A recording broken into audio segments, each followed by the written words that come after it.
Bien. Bueno, entonces arrancamos con la clase de hoy, que vamos a ver fármacos para tratar la hipertensión arterial. ¿Sí? Este es el primer grupo que vamos a ver, pero antes tenemos que hablar un poco de qué es la hipertensión arterial, cuáles son las causas y demás. Bien, vamos a recordar de dónde venía y cómo medíamos la presión arterial, ¿sí? Primero, de antemano. La presión arterial, ¿se acuerdan que era la frecuencia cardíaca, resultaba de la frecuencia cardíaca por el volumen sistólico por la resistencia periférica? ¿Bien? Y este valor de presión arterial surgía de qué? ¿Se acuerdan que yo no voy a hacer imagínense el cuadro? Este es el ventrículo izquierdo. Y se acuerdan que la arteria, el ventrículo izquierdo, llevaba la sangre a todos los tejidos de nuestro cuerpo y a través de la arteria aorta, que era la arteria a través de la cual sale la sangre del ventrículo izquierdo. Bueno, la presión arterial es la presión que hay acá dentro de las arterias y que es generada por la sangre que pasa por ahí, ¿sí? Nosotros por eso podemos distinguir dos valores de presión.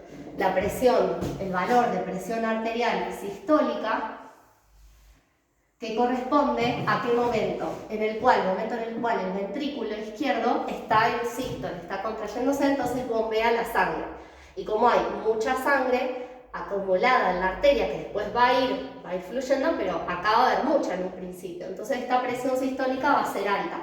Y eso lo conocemos como la máxima. Le decimos, cuando viste por ahí una persona mayor que se le toma la presión, le dice así, ¿cuánto me da la mínima, cuánto me da la máxima? Esta presión sistólica es la presión máxima, ¿sí? Mientras que la presión arterial diastólica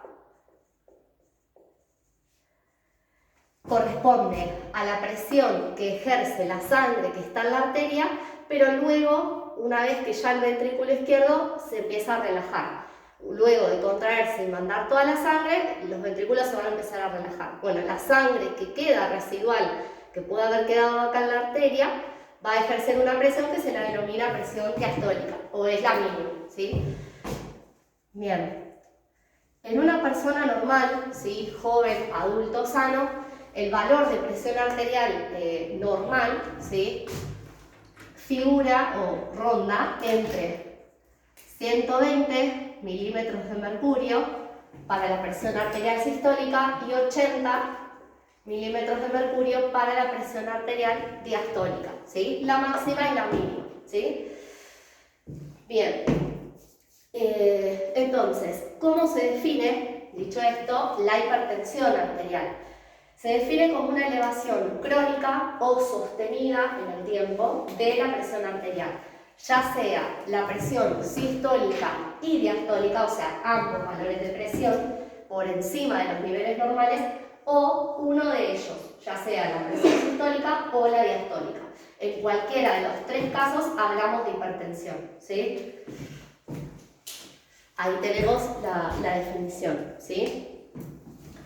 ¿Qué tiene de característica esta patología? Que es una enfermedad que suele ser asintomática, es decir, transcurre por lo general sin la aparición de un síntoma físico que nos dé evidencia o que nos dé a sospechar, ¿sí? Usualmente así ocurre, pero a veces puede pasar que en algunos casos puede aparecer algún dolor de cabeza o pueda sangrar la nariz, pero al ser síntomas leves, por ahí la mayoría de las personas lo dejan pasar como algo bueno. Me duele la cabeza una vez y ¿Qué es eso?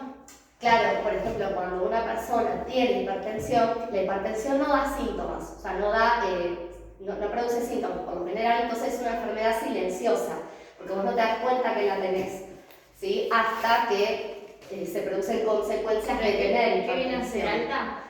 Claro, hipertensión arterial es alta, valores elevados por encima de estos y por encima de los normales. ¿Sí? Obviamente que es más común en los mayores, ¿no? Sí, no los, claro, es más común, exacto, es más común en la edad avanzada, ¿sí? Los valores de presión arterial normales, de todas formas, también dependen de la edad, y del sexo también de la persona rondan aproximadamente en estos valores, este valor que les digo yo. Y también depende, creo, cuando tienen sobrepeso. También, exacto, hay muchos factores de riesgo. Claro. Este tipo de patologías son mucho la obesidad, la hipertensión, cardiopatías, esas enfermedades del corazón, son todas factores de riesgo para las... se cruzan entre todas, son todas factores de riesgo para las ¿Puede ser también gestantes. cuando llevas una vida sedentaria? También, sí, eso influye muchísimo también. Hay factores ambientales, factores genéticos, que ahora los vamos a ir viendo. Pero bueno, cuestión que se define entonces como la elevación de estos valores de presión. Al ser una enfermedad silenciosa, no aparecen síntomas y los que pueden llegar a aparecer en algunas personas, que es lo que decía, que justo me preguntabas vos, era un dolor de cabeza, ¿sí? A causa de la presión alta, o a algunas personas le puede sangrar la nariz un poquito, pero es una vez y no es algo que por ahí a la gente le suele alarmar o le suele llamar la atención, entonces no se mide la presión arterial y lo dejan pasar. Pero bueno, lo ideal sería en esos casos, si aparece, medírsela, ¿bien? ¿Y qué tiene? Lo peligroso de esto, de que sea silenciosa, es que justamente la hipertensión arterial es factor de riesgo, ¿sí? Para distintas patologías, ¿sí? Por ejemplo, ahí tenemos las nombradas aterosclerosis, ¿sí?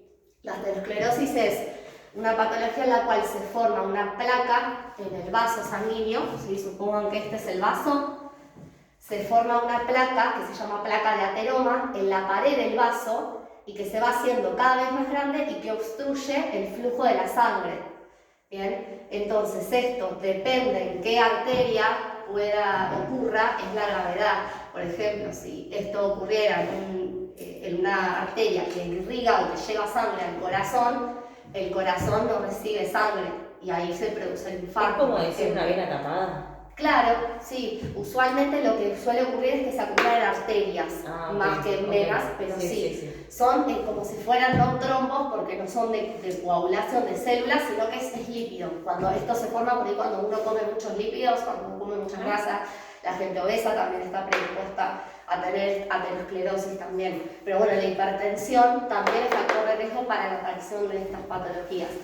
Otra es para las cardiopatías isquémicas, es decir, enfermedades en las cuales el corazón funciona de forma insuficiente, ¿sí? Falla, o que el corazón no recibe, como dijimos, por ejemplo, como consecuencia del ateroma puede ser, no recibe suficiente sangre. Entonces se habla de una isquemia. Isquemia es eso, falta de sangre, flujo disminuido de sangre hacia ese tejido. ¿Bien? Y también en insuficiencias, el factor de riesgo para insuficiencia renal, ¿sí? Para que si funciona mal puede producir la hipertensión arterial a la larga, una insuficiencia renal, y también puede conducir a una insuficiencia cardíaca, ¿sí? Justamente que es un poco lo que dijimos. Entonces por eso es tan importante diagnosticarla a tiempo y tratarla y no dejarse estar, porque en la mayoría de los casos se descubre que el paciente tenía hipertensión cuando le pasan alguna de estas cosas, cuando el corazón ya le funciona mal, cuando los vasos tienen placas de ateroma, hay que ponerle stevia, hay que hacerle todo. Entonces lo ideal es diagnosticarlo antes, ¿sí? El diagnóstico se hace básicamente midiendo la presión arterial, ¿sí? O también en algunos casos, ¿sí? Se puede detectar a través del electrocardiograma, ¿sí? Del corazón. Pero lo normal o lo más usual es medir la presión con un tensiómetro, ¿sí? Eso después lo vamos a aprender en otra clase y vamos a aprender a medir la presión. Bien, vamos a ver las causas de la hipertensión arterial. Hay dos tipos, o podemos distinguir dos tipos de hipertensión, ¿sí? La primera, que es la más común, ¿sí? Es la hipertensión que se la llamamos hipertensión primaria o esencial, ¿sí? Que se da en la gran mayoría de los casos, es decir, más o menos en el 95% de los casos de pacientes que tienen hipertensión arterial, tienen hipertensión arterial esencial, ¿sí? Ahora, ¿qué es lo que predispone a la aparición de esta hipertensión esencial? Un poco era lo que hablábamos hoy. Hay factores genéticos, ¿sí? Del padre, un abuelo, ¿sí? Que tengan estas patologías, que también predisponen. Factores ambientales, ¿sí? La alimentación, el sedentarismo, Factores ambientales, factores genéticos, ¿sí? Después tenemos, bueno, la alimentación, el tabaquismo también, ¿sí? Fumar también es un factor de riesgo para la aparición, ¿sí? Estimula, digamos, por así decirlo, la aparición a largo plazo de hipertensión. Y también puede haber un factor en los vasos, digamos, es el estado de los vasos sanguíneos que tenga esa persona. Si un vaso sanguíneo que esté debilitado, que esté lesionado, también es más propenso a tener hipertensión, ¿sí? A la aparición de hipertensión.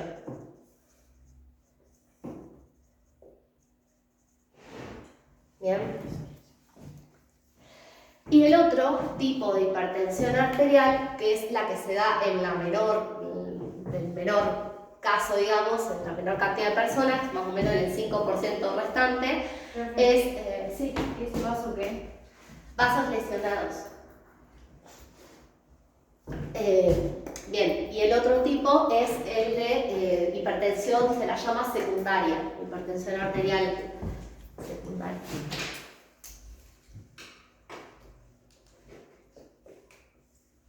¿Sí? Esa hipertensión arterial secundaria surge, se da en aquellos casos que surge como a consecuencia de otra patología, ¿sí? Entonces, por ejemplo, surge a consecuencia de otra patología. Si, por ejemplo, una insuficiencia renal, ¿sí? Si un paciente tiene insuficiencia renal, ¿sí? ¿Qué es lo que va a ocurrir? Los riñones le van a funcionar mal, entonces no va a poder filtrar la sangre y eliminar iones y agua del cuerpo. Entonces eso va a hacer que la presión arterial a la larga aumente, entonces esa persona va a terminar teniendo hipertensión, ¿sí? Entonces los casos de hipertensión secundaria son justamente secundarios, o surgen a consecuencia de otra patología que tiene el paciente y que le hace dar hipertensión, ¿sí? Pero la más común es la hipertensión esencial, que surge y tiene una causa desconocida, porque no se conoce el por qué específicamente, pero sí se sabe que factores ambientales y genéticos influyen mucho en la aparición, ¿bien?, de la hipertensión, ¿sí? Ahí tenemos en el dibujo, fíjense, factores que lo desencadenan, algo hablamos, la alimentación, la obesidad, factores genéticos o hereditarios, el exceso de consumo de tabaco, de alcohol, de sal, obviamente también, de sodio, y el estrés, ¿sí? Todos esos son factores que pueden desencadenar la hipertensión. Bien, entonces, ¿cuál es el tratamiento, ¿sí?, para la hipertensión? Nosotros en las primeras clases, no sé si en la primera o en la segunda, algo habíamos hablado de esto, de que existían tratamientos farmacológicos y no farmacológicos. Yo justo les había dado el ejemplo de un paciente, de una persona, suponiendo que tuviera hipertensión.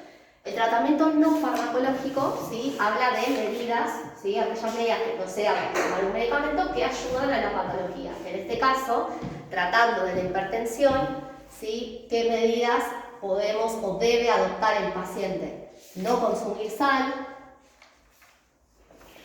¿sí? No ingerir alcohol, tabaco, ¿sí? Salió la A. No ingerir alcohol, no fumar, ¿sí? Realizar ejercicio o actividad física moderadamente, pero constante, de forma continua. Comer sano. Comer sano, exacto. Bien. Y como recomendación, controlarse la presión diariamente o frecuentemente, ¿sí? Y bueno, si es una persona obesa, por ejemplo, tratándose con sobrepeso, también debería bajar de peso, ¿sí? Disminuir el peso en caso de hablar de una persona que tiene obesidad, ¿sí? Eso también le va a ayudar y se debería hacer como tratamiento no farmacológico, ¿sí?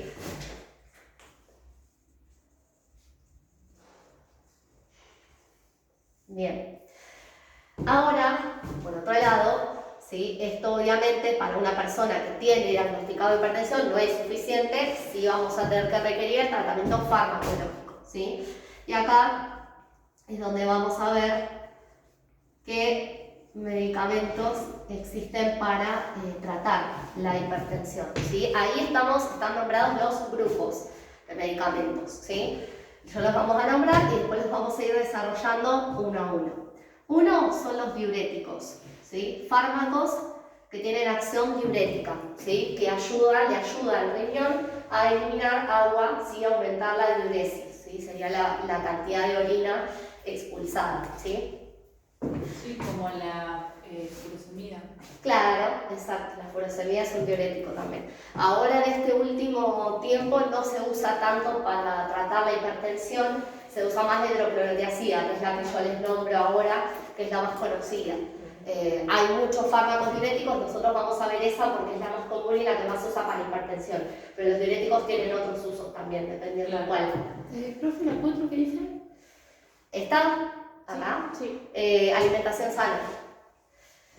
Bien, tenemos diuréticos.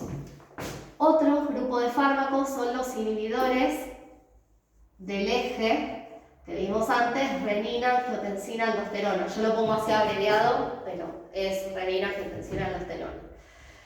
Después podemos encontrar los fármacos que llamamos beta bloqueantes. Ahora no se asusten, vamos a ver cada uno. Y por último, los fármacos que son vasodilatadores. Bien. Esos son todos los grupos de fármacos que van a ser o que pueden ser seleccionados, algunos de ellos obviamente por los médicos, para tratar la hipertensión, ¿sí? Vamos a ir al primero, ¿sí? De estos grupos. ¿Esto lo puedo borrar? Sí. Sí. Borra este lado. ¿Qué dice vaso qué? Vasodilatadores. ¿Y antes qué dice? Este, Sí. beta bloqueantes.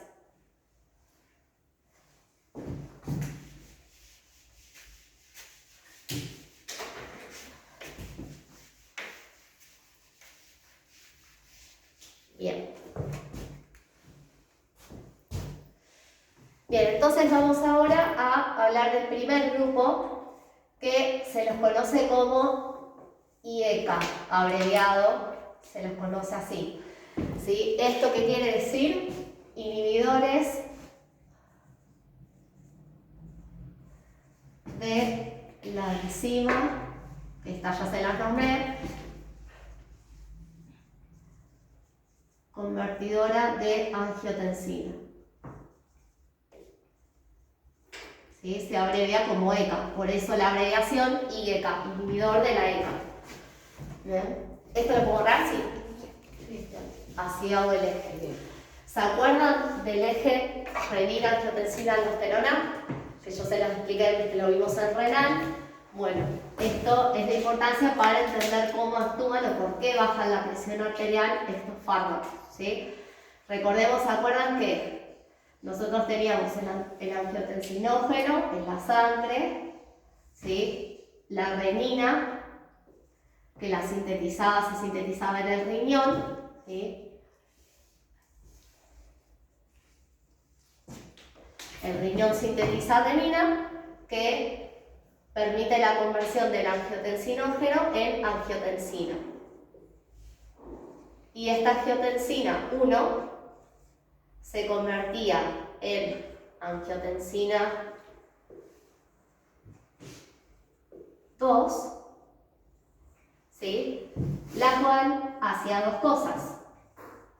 Una es, actuaba en los vasos sanguíneos, produciendo vasoconstricción, ¿sí? Hacía que los vasos, el calibre de los vasos disminuya.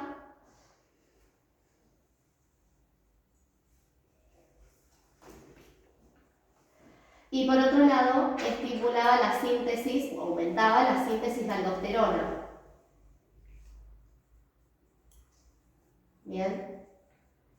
Este es todo el eje, renina, angiotensina, aldosterona. ¿Qué es lo que hacen este tipo de fármacos, los IECA? ¿Sí? Inhiben a la enzima convertidora de angiotensina, que es esta que tenemos acá, que permite que la angiotensina 1 se convierta en angiotensina 2. Entonces, al inhibir esta enzima, se corta el eje, ¿sí? Entonces, estos fármacos inhiben, ¿sí? Cortan el eje renina-angiotensina-aldosterona acá, ¿sí? Entonces, como consecuencia, ¿qué es lo que va a ocurrir? Si yo inhibo la acción de esta enzima, no va a haber angiotensina 2, no se va a producir ni vasoconstricción, ni se va a sintetizar aldosterona tampoco. ¿Y esto qué me hacía? ¿Se acuerdan que la activación del eje me aumentaba la presión arterial? Entonces, si yo lo inhibo, ¿qué va a pasar con la presión? Disminuye. Baja, exacto. Entonces, de esta forma, ¿sí? Este tipo de medicamentos baja la presión arterial, inhibiendo la acción del eje renina-angiotensina-aldosterona, ¿sí? Porque la aldosterona, recordemos que me aumentaba la reabsorción de sodio y agua. Entonces esto, en consecuencia, ¿qué hacía? Me aumentaba la presión arterial. Y esto también, ¿sí? La vasoconstricción me aumenta la presión arterial. Entonces, si yo paro y corto acá el eje, la presión arterial baja, ¿sí? Se los dejo así congelar y esto lo voy a dejar. Entonces, ¿qué es lo que hacen los IECA? Bueno, esto está medio ahí. Bueno, vamos a ponerlo acá. Así les queda como con color donde actúa. ¿Bien? Ahora, ¿qué fármacos, ¿sí? pertenecen a este grupo? El enalapril, que seguro ustedes lo hayan escuchado nombrar por ahí si tienen abuelos y demás. Algunos suelen, es la droga más utilizada de hecho. Y bueno, de este grupo vamos a nombrar solo el enalapril porque es el que más se utiliza, ¿sí? Ahí yo les dejé esto más que nada para que les quede a ustedes o lo vayan viendo o si les resulta familiar las marcas de los medicamentos, ¿sí? Hay varios laboratorios que van comercializando las distintas drogas. Por ejemplo, ahí uno de los enalapril que más piden es el Lotrial, de la marca Reimers, ¿sí? Ese es como el más conocido. Después, por ejemplo, el laboratorio Gador produce Gadopril, ¿sí? Esos son los nombres comerciales, ¿sí? Del medicamento. La droga es enalapril. Por ejemplo, de Vago, ¿sí? El Lioten. O de laboratorio, este es laboratorio Lázaro, se llama, el Caprilac se llama. Pero bueno, eso es más que nada para mostrarles ejemplos de marcas. Pero bueno, esto es lo que hacen los inhibidores de LAICA, como por ejemplo el enalapril, ¿sí?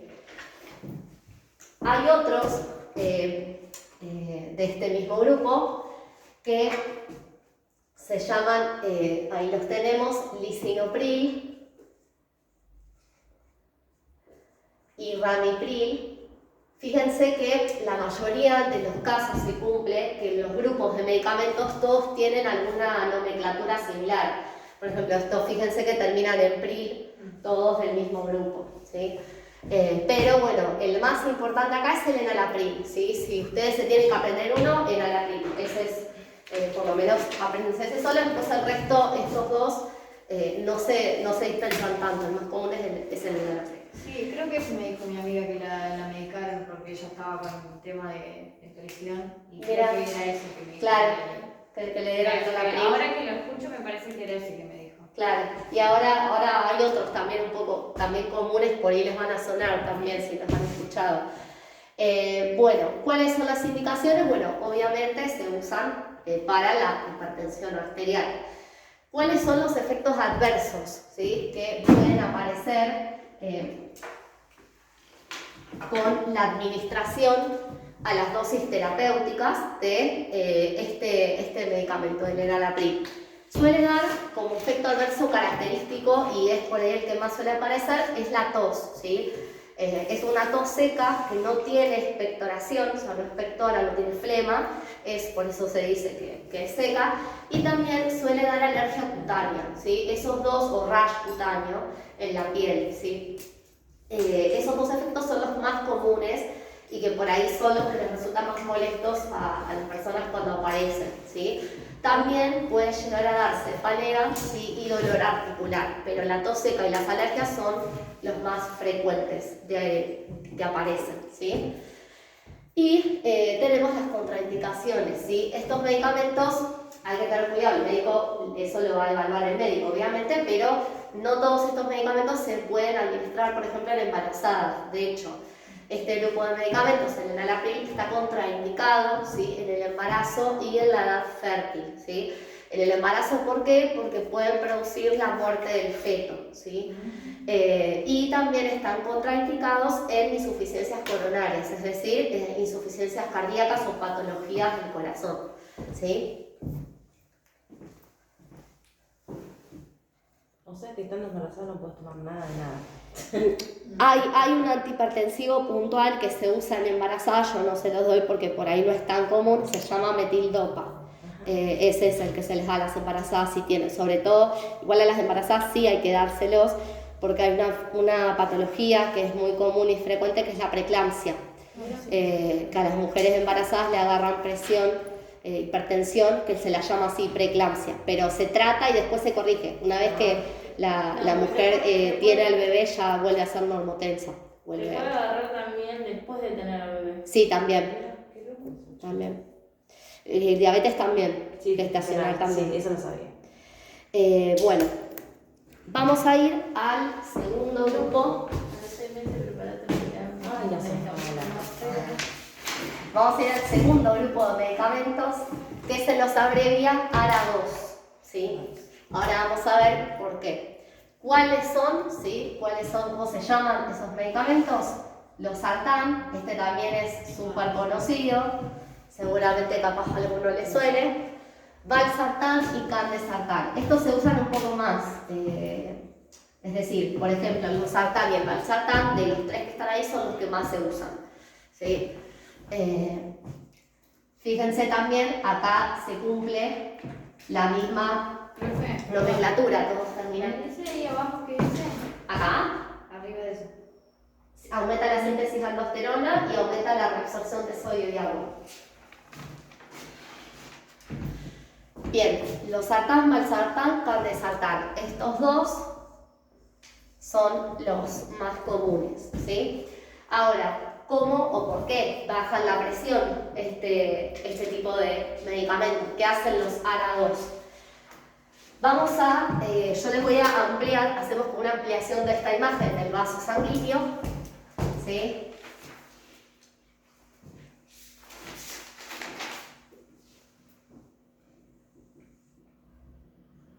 Bueno, supongamos, ¿no?, que esta es la luz del vaso y acá tenemos las células que forman la pared del vaso, ¿no? Bien, nosotros en la sangre, ¿sí?, funcionando el eje normalmente, vamos a tener la angiotensina 2. Acá en la sangre tenemos la angiotensina 2. Bien, ¿qué es lo que hace este tipo de medicamentos? Impiden que la angiotensina 2 actúe en las células del músculo liso y que produzca vasoconstricción, ¿sí? Nosotros dijimos que la angiotensina 2 actúa en los vasos y hace que el músculo de los vasos se contraiga, entonces el calibre de los vasos disminuye, ¿sí? Entonces los ARA2 lo que hacen es eso, es inhiben la acción de la angiotensina en las células de los vasos sanguíneos. ¿Por qué? La angiotensina 2, ¿por qué produce vasoconstricción? Para poder ejercer ese efecto se une a una estructura que llamamos, que tienen las células, que son los receptores. ¿Se acuerdan que yo se los nombré al principio? Cuando vimos el concepto de receptor y se acuerdan de agonista, antagonista. Sí. Bueno, eso. Hay receptores, todas las células, habíamos dicho que tienen receptores. Bueno, las células de los vasos también tienen receptores a los cuales se le une la angiotensina 2 y al unirse genera como respuesta la vasoconstricción, ¿sí? Pero ¿qué pasa? Los ARA2, ¿qué hacen? Inhiben a este receptor, se unen y no dejan que la angiotensina 2 actúe. Entonces, de esa forma, no se produce la vasoconstricción y por lo tanto tampoco aumenta la presión arterial, ¿sí? Esa es la forma en la cual actúan los ARA2, ¿sí? Inhiben la acción de la angiotensina 2 en los vasos sanguíneos, ¿sí? Puntualmente, ¿por qué? Porque inhiben el receptor donde se une la angiotensina 2 para producir esa vasoconstricción, ¿sí? ¿Hasta acá venimos bien? ¿Inhiben qué era? inhibe la acción de la angiotensina 2 en los vasos sanguíneos. O sea, normalmente la angiotensina 2 produce vasoconstricción. Sí. Si yo inhibo la acción de la angiotensina 2, no se produce la vasoconstricción, baja la presión arterial. Pero el losartán no es como un calmante. No, la acción que tiene es antihipertensiva, no se utiliza para otra cosa, no sea para tratar la hipertensión. Por ahí te estás confundiendo con alguna otra droga que suene similar, eso también puede ser. Pero el losartán se usa solo para eso, no es calmante ni analgésico ni. No tiene esa acción terapéutica. Bien, vamos a ver entonces indicaciones, obviamente para la hipertensión. Efectos adversos que tienen estos fármacos, ¿sí? Este grupo pueden causar mareos, ¿sí? Cefalea, que es dolor de cabeza, fatiga, ¿sí? Calambres musculares y congestión nasal, ¿sí? Esos son algunos de los efectos adversos que aparecen con la administración de los ARA2, ¿sí? Siempre hablando a dosis terapéuticas. Con el uso terapéutico, algunas personas pueden percibir alguno de estos efectos adversos, ¿sí? ¿Y en qué casos está contraindicado? Nuevamente en embarazadas, ¿sí? Y en mujeres de edad fértil, ¿sí? Y en insuficiencia también cardíaca y además insuficiencia hepática, ¿sí?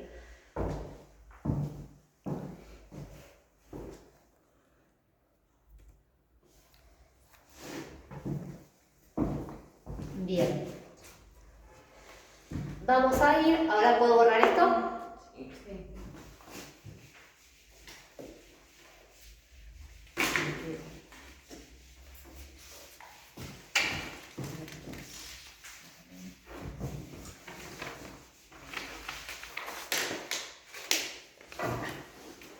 Entonces acá si tenemos que hacer, no tengo color. A ver, aguárdenme un poco. Sí, ¿qué ya? Demasiado. ¿En qué grupo estás? En el de la cabeza, no paro, ¿no? No hay fibrones de otros colores, pero entonces los ARA2 actúan acá, digamos, ¿sí? Acá están actuando los ARA2. No tengo color para buscarlo. No, buscaba fibrones, pero dale, buenísimo, gracias. Bien, y vamos a ir, mientras tanto, al otro grupo que lo llamamos beta bloqueante. ¿Bien?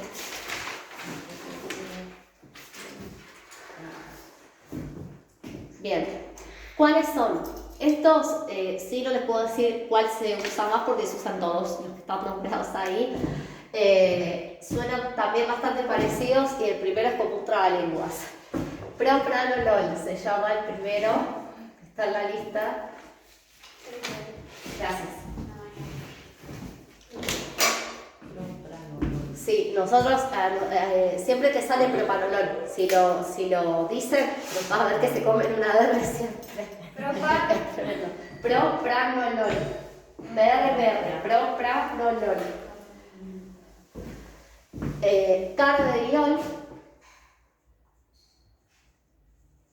Carvedilol, bisoprolol. Fíjense también lo que yo les decía hoy de los grupos y las terminaciones. Todos terminan, los IECA terminan en PRIL, los ARA2 terminan en sartán, ¿sí? Los beta bloqueantes terminan en nolol, o LOL, mejor dicho. Atenolol y nebivolol. Bien.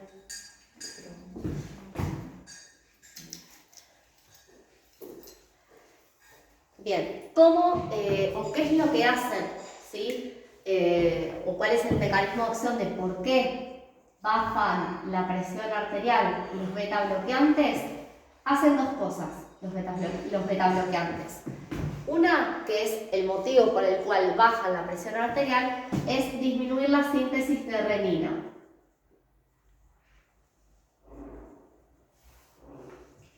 ¿Disminuir qué? Disminuyen la síntesis o inhiben la síntesis de renina.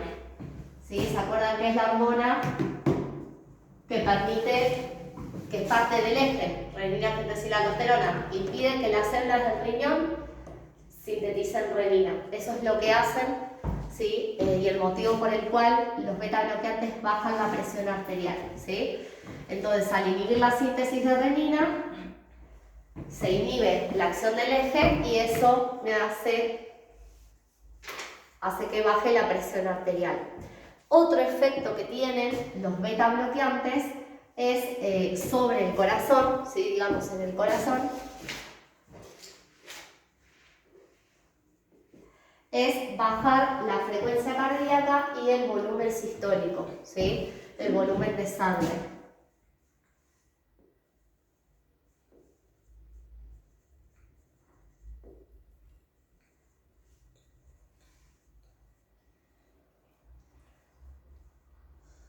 Bien, estos son los dos efectos que tienen los beta bloqueantes, ¿sí? Los fármacos beta bloqueantes, ¿sí?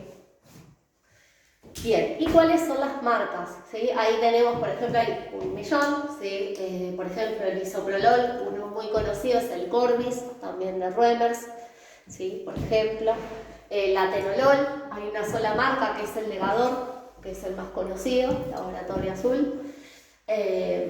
Bueno, Nebivolol, por ejemplo, Navila de Rafo, del Laboratorio Rafo, ¿sí? De Argentia también, viene el Nebivolol, ¿no? El nombre comercial, por ejemplo, es Nebilet, ¿sí? El Carvedilol, también muy usado, lo fabrica Vago bajo el nombre comercial Carvedil, y Nova Argentia, que es otro laboratorio, que lo comercializa bajo el nombre de Dilatren, ¿sí? Bien, entonces, puntualmente los beta bloqueantes, ¿sí? No solo se usan en hipertensión arterial, sino que también se usan en algunos casos de arritmias, ¿sí? Y anginas de pecho, que son dos patologías del corazón, ¿sí? En las cuales la frecuencia cardíaca, es decir, la frecuencia con la que late el corazón, es anormal y no es constante ni continua. Entonces, es un ritmo cardíaco alterado y bueno, es una patología en la cual también los beta bloqueantes son efectivos para tratarlo, ¿sí? Además de hipertensión. Y también sirven puntualmente los beta bloqueantes en aquellas personas que tienen taquicardias, aquellos pacientes que tienen hipertensión y a su vez taquicardia. ¿Por qué? Porque me baja la frecuencia cardíaca, ¿sí? La taquicardia, ¿sí? Si nosotros lo tenemos que definir, es el aumento de la frecuencia cardíaca por encima de los valores normales, ¿sí? Viste, cuando te late mucho el corazón, te sentís, estás muy nervioso, ahí tenés taquicardia, me agarra taquicardia. De pánico, que es muy común. También, exacto. Bueno, cuando el paciente sufre de taquicardia y si tiene hipertensión, los beta bloqueantes le ayudan, ¿sí? Porque al bajar la frecuencia cardíaca regulan eso, ¿sí? ¿Cuáles son los efectos adversos, ¿sí? De este tipo de este grupo de medicamentos, ¿sí? Aclaración para que, ya que cuando yo digo indicaciones, efectos adversos y contraindicaciones, van para todos estos medicamentos, todas las drogas que digo acá, y si hay alguna excepción, como hay acá en este caso, la aclaro, ¿sí? Para que lo tengan en cuenta. ¿Cuáles son? Pueden dar fatiga, mareos también, parestesias, que son movimientos involuntarios en las extremidades, y después tenemos, también pueden dar ansiedad, nerviosismo un poco, y todos efectos adversos que no lo tienen todos, sino que solo lo tienen propranolol, bisoprolol y atenolol, ¿sí? Nebivolol y carvedilol, o sea, tienen la característica de que no suben, ¿sí? El colesterol, ¿sí? Malo, y no suben la glucemia, ¿sí? El resto de los beta bloqueantes, propranolol, bisoprolol y atenolol, sí tienen como efecto adverso que te da aumento del colesterol malo, que es el LDL, ¿sí? Nosotros, viste que ahí tenemos el LDL y el HDL, ¿sí? Este es el que conocemos como colesterol bueno, ¿sí? que tiene que estar en la cantidad justa, y este es el que llamamos colesterol malo, ¿sí? Que suele estar pero en cantidad menor, mucho menor al colesterol bueno, ¿bien?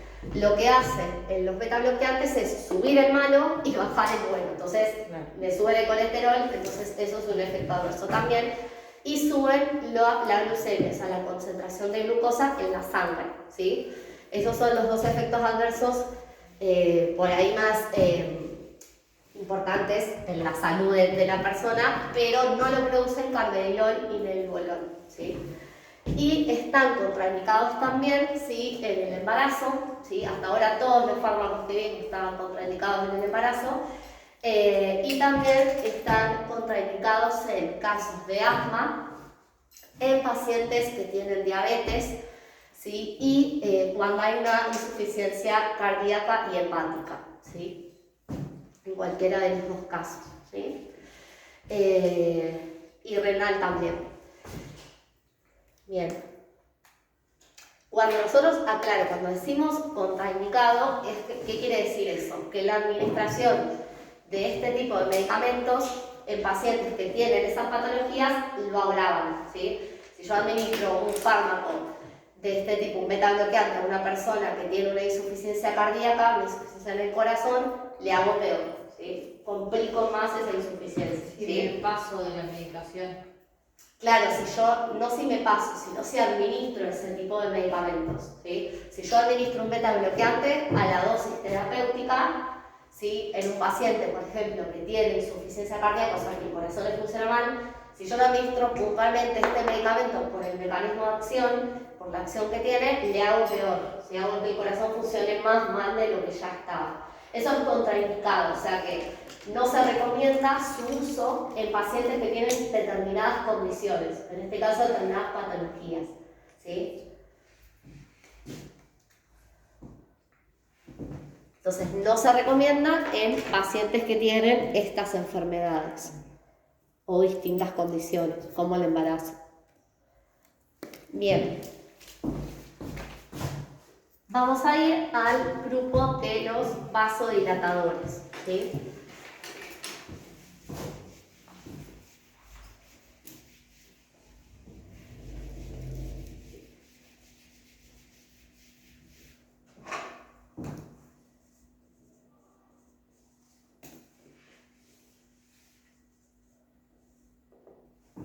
Bien. De los vasodilatadores vamos a nombrar tres, que son el diltiazem, usado también, amlodipina, que también es también de los más usados, y nimodipina. ¿Cómo dice? Sí, diltiazem. Con guión. ¿Y los otros? Amlodipina, ¿está ahí? Y nimodipina. Bien.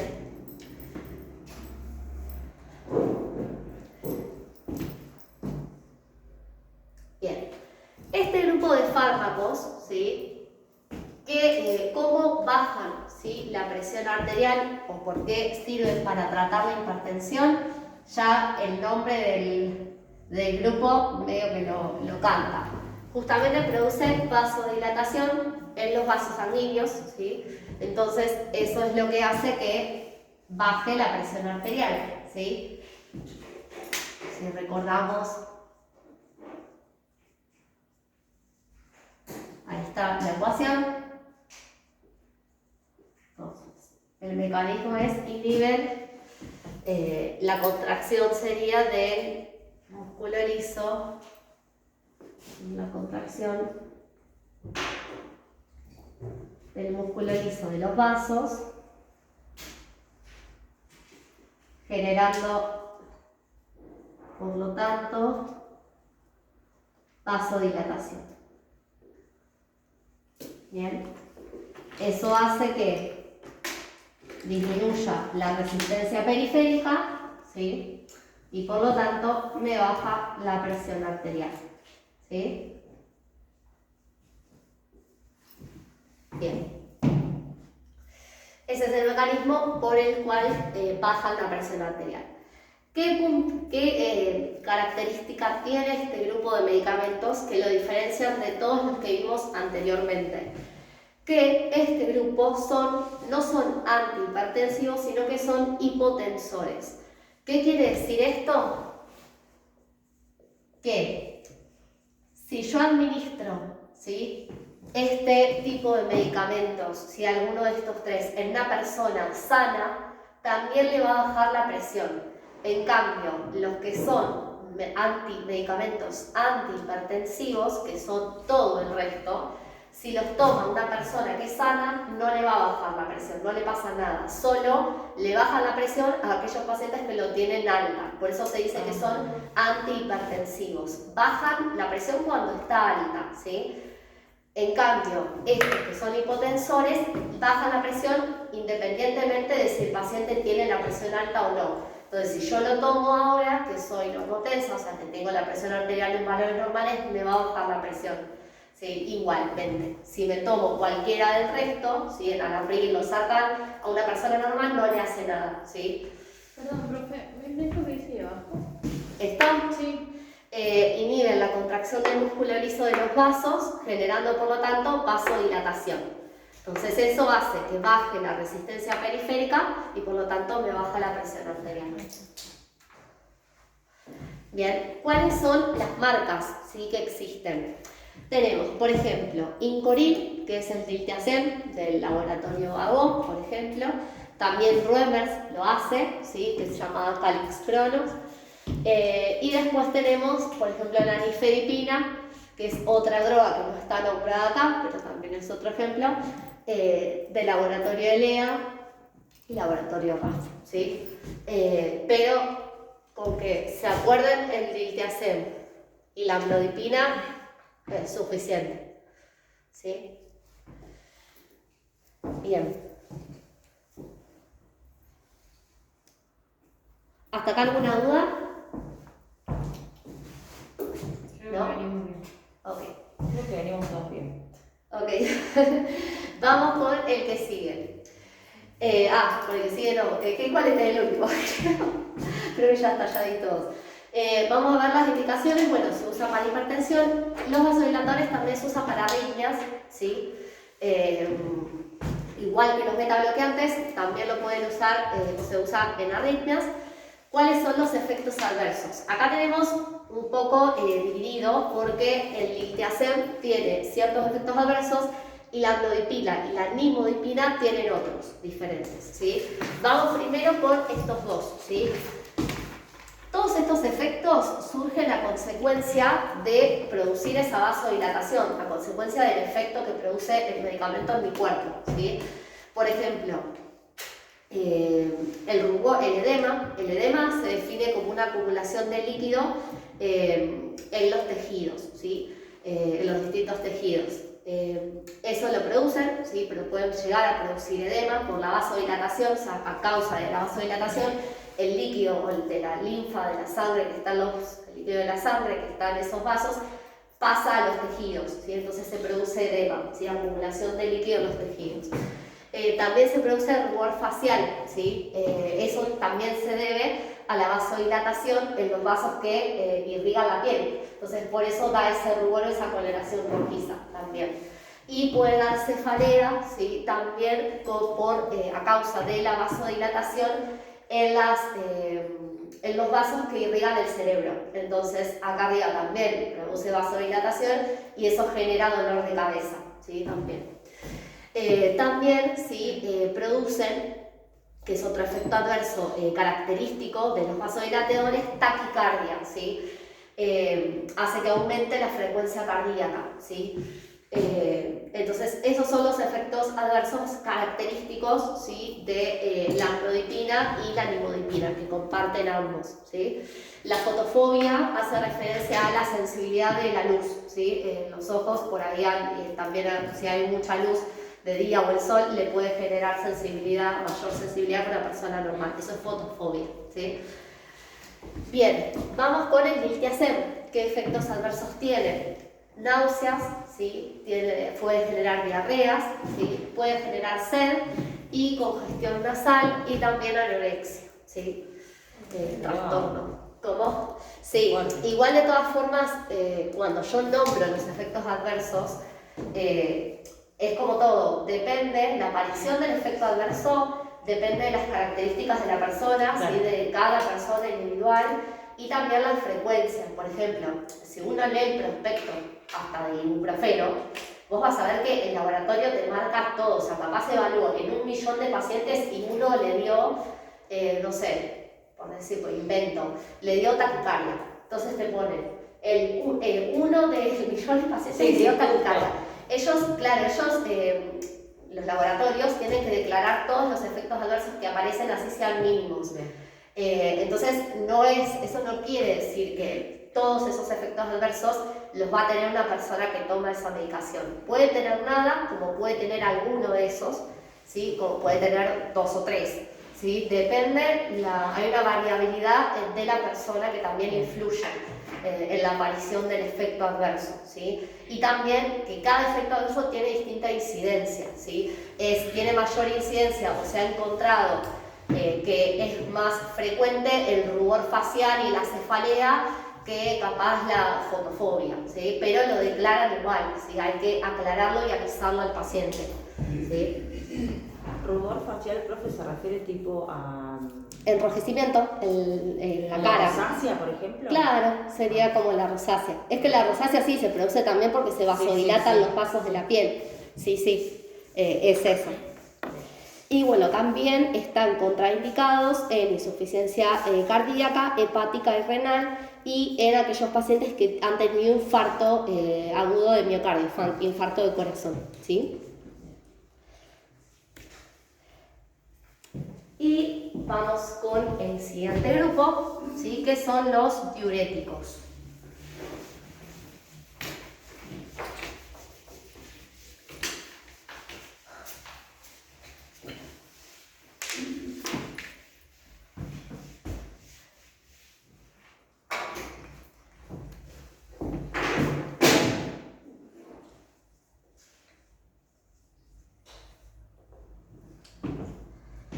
Bien, de los diuréticos, ¿sí? Vamos a nombrar el más utilizado, que es la hidroclorotiazida, ¿sí? De este por ahí se acuerdan más fácil porque en el mercado hay una sola marca, que es la hace el laboratorio Vago, que se llama Durex. Bien, es el único que viene, no viene otro, así que es este o nada. Bien, ¿qué es lo que hacen, ¿sí? los diuréticos? ¿Sí? ¿Cuál es el mecanismo por el cual baja la presión arterial? Porque disminuyen la reabsorción de sodio, ¿sí? Y por lo tanto de agua también,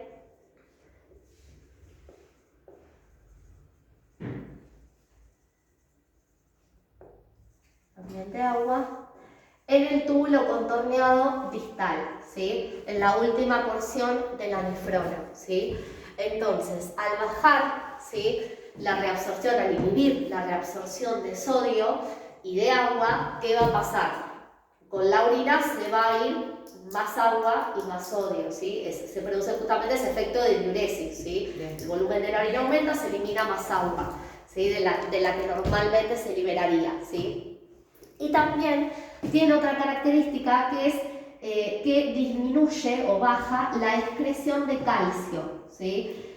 El motivo por el cual lo hace es desconocido, pero esta particularidad permite su uso en osteoporosis, en otras enfermedades, por ejemplo osteoporosis, para ayudar a retener el calcio.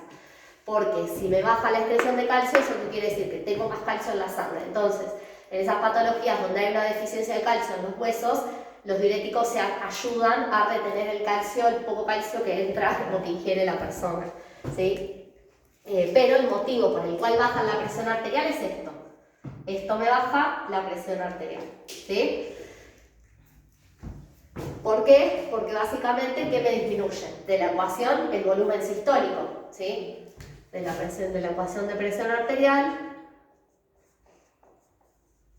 me baja el volumen sistólico. Pero, ¿qué pasa?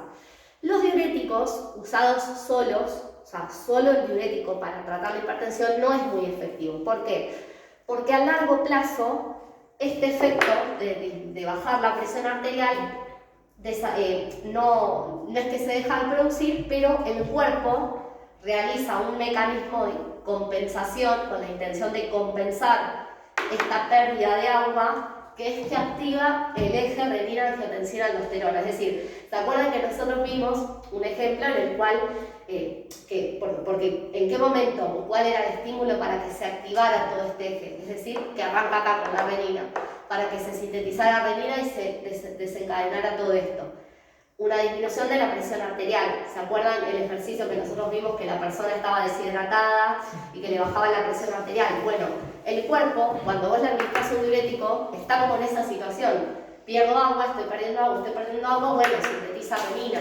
¿Sí? Le baja la presión, pero ¿qué hace? Sintetiza renina. Entonces, cuando se activa el eje, me vuelve a aumentar la presión arterial. Entonces, los diuréticos sí bajan la presión, pero a corto plazo. A largo plazo, como se activa, como el mismo organismo activa este mecanismo, si se activa el eje renina-angiotensina-aldosterona, después vuelve a aumentar. Entonces no son efectivos solos, ¿sí? Hay que administrarlo con otro medicamento antihipertensivo también, ¿sí? Porque los diuréticos solos, medio pobre, se queda ahí.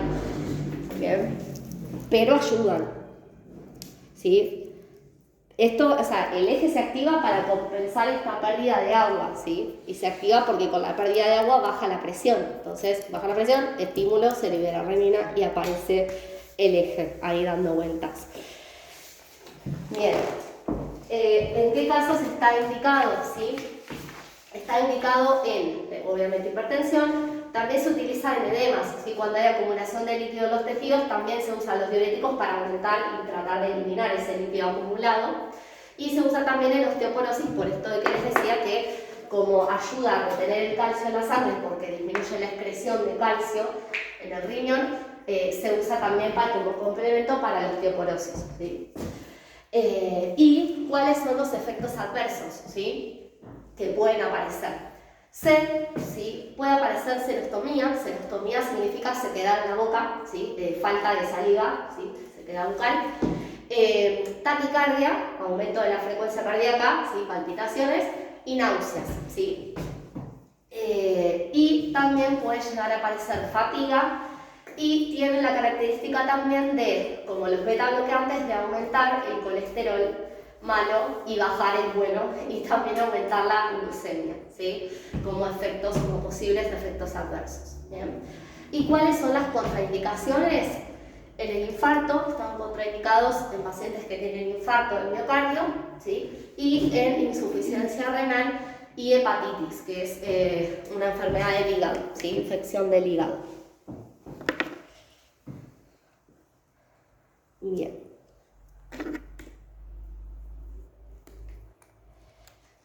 Bien, vamos a ver, ¿sí? ¿Qué tipo de interacciones? ¿Hasta acá venimos bien? ¿Sí? Bueno, vamos a ver con qué fármacos o con qué grupos más o menos podría interaccionar este grupo de antihipertensivos, ¿sí? Los más comunes, ¿sí? Y porque son de venta libre, son los fármacos antiinflamatorios, ¿sí? Como por ejemplo el ibuprofeno, el diclofenac, el naproxeno, la aspirina, ¿sí? La indometacina, que también ahora la indometacina no se utiliza mucho en comprimidos, tiene otros usos, no es de los de venta libre, pero el ibuprofeno, el diclofenac, acá seguro más de uno lo ha consumido alguna vez en la vida. Bueno, no solo los antiinflamatorios, sino también los estrógenos, ¿sí? Los anticonceptivos que tienen estrógenos, y los corticoides también, ¿qué hacen ese grupo de fármacos? Le aumentan la retención de agua como efecto adverso, ¿sí? Este grupo de fármacos que nombramos ahí aumentan la retención de agua en el riñón. Entonces, ¿qué hacen? Contrarrestan el efecto de todos los antihipertensivos, ¿sí? ¿Por qué? Porque al retenerme agua contribuye a que me aumente la presión arterial. Entonces, si yo tengo un paciente que tiene hipertensión y está tomando medicamentos para tratarse la presión y toma antiinflamatorios o toma corticoides, por ejemplo, el efecto de los medicamentos antihipertensivos se vería alterado. ¿Por qué? Porque lo contrarrestan estos fármacos, ¿sí? Y por otro lado, también Hay otros fármacos que también están presentes en los antigripales, ¿sí? Justo ahora en esta época que también se da mucho. Por ejemplo, pseudoefedrina, gorgotamina, que son fármacos descongestivos para la nariz. Lo tienen muchos antigripales para eso, para descongestionar la nariz. O por ejemplo, vienen algunos colirios para descongestión de los ojos, para el alivio del enrojecimiento de los ojos. Bueno, ese tipo de fármacos, ¿qué hacen? ¿Por qué son descongestivos? Porque producen vasoconstricción para eso. O sea, para ser descongestivos producen vasoconstricción, ¿sí? Entonces eso también reduce el efecto del antihipertensivo. ¿Por qué? Porque la vasoconstricción le aumenta la resistencia periférica y aumenta la presión arterial. Entonces, una persona que está tratada con medicamentos con antihipertensivos, si toma un antigripal, sí, le va a aumentar la presión, ¿sí? Va a contrarrestar también el efecto de la medicación antihipertensiva que éste está tomando, ¿sí? Entonces, esos son los tipos de interacciones más comunes, ¿sí? Más que nada con los antiinflamatorios y con los descongestivos que están presentes en todos los antigripales que se dispensan, ¿sí? Bien. O sea que si se toman las dos cosas, pierde el efecto. ¿Es? Claro, o sea, se anula, uno anula el efecto del otro. Eso lo habíamos visto igual. Claro, eso lo habíamos visto, por ejemplo, claro, yo lo puse como un ejemplo en las Filipinas cuando vimos las interacciones. Era un tipo de interacción. Estos son los ejemplos concretos, ¿sí? Acá lo vamos a ver mejor.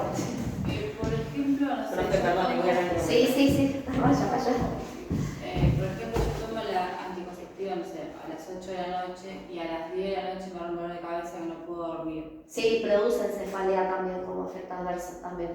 Sí, porque a mí me pasa, por ejemplo, entonces ¿qué? Pero me tomo ibuprofeno y no corto el efecto de la anti. No.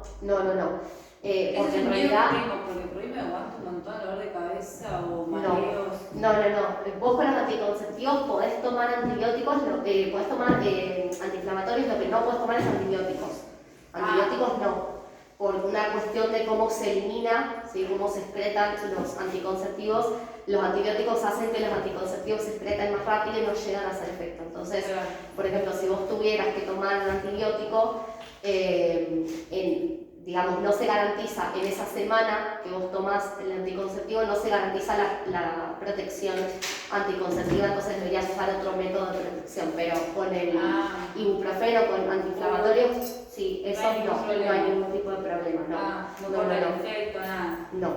Sí, los estrógenos, que es lo que te suele pasar a vos, lo que le suele pasar a muchas chicas, por eso van probando cambiar la marca, muchas veces es eso. Les da dolor de cabeza porque da cefalea también, sí, como retienen, como justamente, como dice acá la primera, retienen agua, te hinchás, o sea, uno lo ve como hinchazón, como que aumentas de peso y es eso, está por retención de líquidos a full, pero es por los estrógenos. ¿Qué porquería? Y se tienen las pastillas, los anticonceptivos tienen muchos efectos adversos, la verdad. Sí, tienen todo muchos. tiene, Es muy molesto, sí, en la cara, en la acné, hay un montón. Las hormonas van y vienen y hacen medio un caos. Pero esos efectos adversos, ¿no hacen mal al organismo? Y sí, en realidad, o sea, la cefalea, o sea, hay efectos adversos como, viste que nosotros vimos en la RAM, vos lo viste con Jan, capaz, graves, leves. Por ahí una cefalea es algo que no puede generar una consecuencia mortal, pero sí es algo molesto, que el paciente también no se levanta todo el día con dolor de cabeza, entonces por ahí pide cambiar la medicación. Por ejemplo, en el caso de los anticonceptivos, lo que se hace es eso, si por ahí una paciente prueba con una marca, con una asociación de estrógenos, progestágenos, después si le llega a dar cefalea o retención de líquidos y no lo aguanta o no lo soporta y lo quiere cambiar, tiene que ir a la ginecólogo y le cambia la asociación o le cambia la marca. Se puede probar con cualquiera de esas dos. La cantidad de estrógenos. Claro, exacto. Ahora igual lo que se están usando son de muy baja dosis, porque los estrógenos también, otra cosa que tienen, es que pueden a la larga causar riesgo y predisposición a la aparición de cáncer de útero y de cáncer de mama. Por eso los estrógenos ahora cada vez más se utilizan menos y de hecho hay anticonceptivos sin estrógenos, que son por ahí los que tienen que son mucho más caros que los anticonceptivos con estrógenos. No lo cubre ni a palo. No, Yoma por ejemplo no los cubre hasta ahora. Qué loco eso. Sí. Bueno, yo conté 3 veces las pastillas. Sí, es que Porque muchas nos cambian. me da muchas retención de líquido. Exacto, es que sí, es que es esto que vemos ahora. Mucho te dolor de hinchás. cabeza, sí. Bueno, a mí me pasa eso, lo que yo le decía a ella. Yo tengo dolor de cabeza y ahora tengo dolor de cabeza terrible, por ejemplo, cuando me acabo de tomar.